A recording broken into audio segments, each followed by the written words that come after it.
Hello and welcome to Edupedia World. In this lesson we will be learning what precomposing is and what it can be used for. Now let's again take a look at our flowers and horses composition. Here we have taken some video layers and then just edit them together and added a effect to all the layers. And as you can see, this takes up 4 layers of space, and if you want to maybe move everything, then you'll have to highlight everything and then just move it along, and yeah, that's how it's done. If you were to just pick one, then of course you would offset it and everything wouldn't be as it should be. And if you had, let's say, 30 layers in your composition, then moving between shots can be pretty tricky, because you have to be very organized in order for that to not be a complete mess. So I will show you guys a way that you can organize this nicely so that it's not that hard to move around with.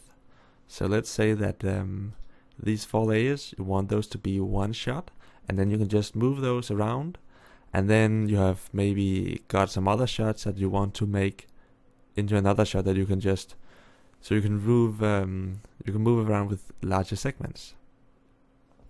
And the way we want to do that is by precomposing. What that does is that it will take these 4 shots and then we will put them into a separate composition.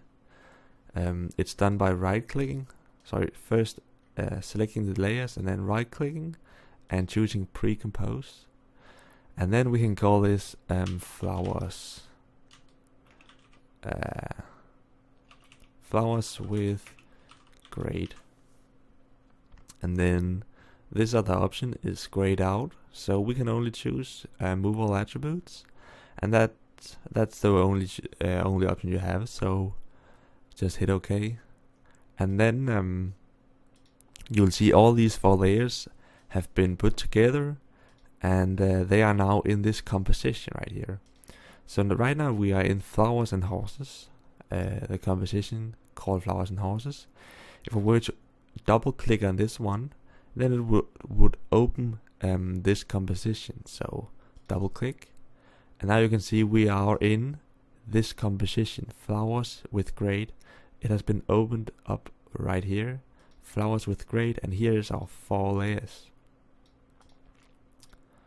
If we delete this, then you can see up here we have flowers with grade, and we can also take compositions and then move them into each other. So we could take this flowers with grade and just drag it in here, and that is basically what the precomposition has done.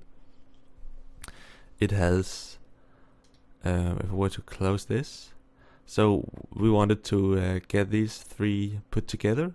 So what the precomposition did was that it created a new composition, call this new composition. Here it is, and then it has taken all of this and put it in here as a composition. So this is called flowers with grade. Then I will find flowers with grade and put it in here. And this is basically what a precomposition does. As you can see, it suddenly just ends right here. If we go in here, we can see why. That's because our adjustment layer takes up all this space. We can change that by just saying we want to trim the composition to the work area, and the work area has been defined to where the video ends. So bam, like this. And then in this composition you'll see that this has been shortened to fit the range that we defined in here. So that is basically how precomposition works, and yeah, that's about it. Thank you for watching Edupedia World. Stay tuned for more videos.